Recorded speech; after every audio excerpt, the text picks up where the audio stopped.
Hello everyone. Welcome back to our OCT series public lecture. Today, let's take a look at aspects related to measuring OCT images. Next is the OCT measurement of neointima. We also mentioned this in the previous lecture. The judgment of neointimal hyperplasia thickness has different classifications for 100 micrometers and 200 micrometers thresholds.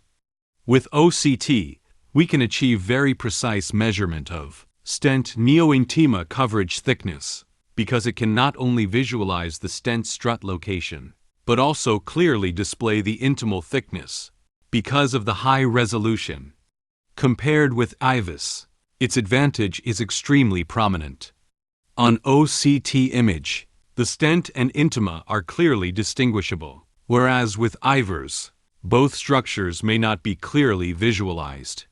On IVUS image, the white curves are stent struts, while the measurement of underlying intima appears relatively crude and imprecise. Therefore, in general, OCT has significant advantages in evaluating stent neointimal coverage status. As we also mentioned previously, after stent implantation, the vessel often undergoes remodeling. For positive remodeling, IVUS evaluation is obviously inferior to OCT, as we can observe the entire blood vessel showing this kaleidoscope-like change. This vascular changes observed on OCT are more evident than that on IVUS image.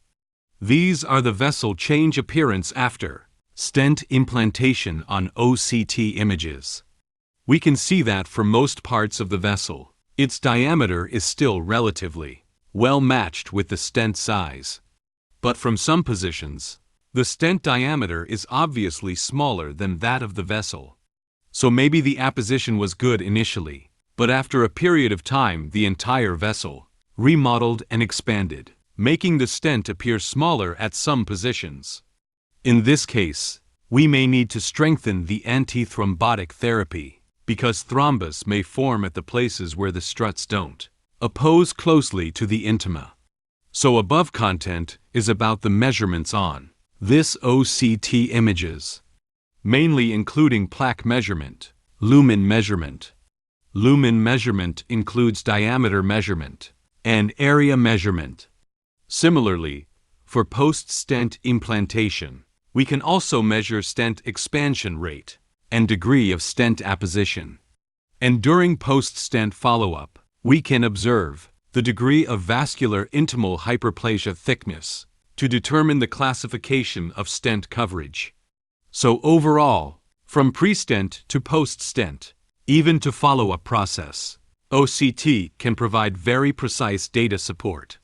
For our judgment, high resolution is a very important basic requirement for us to judge plaques.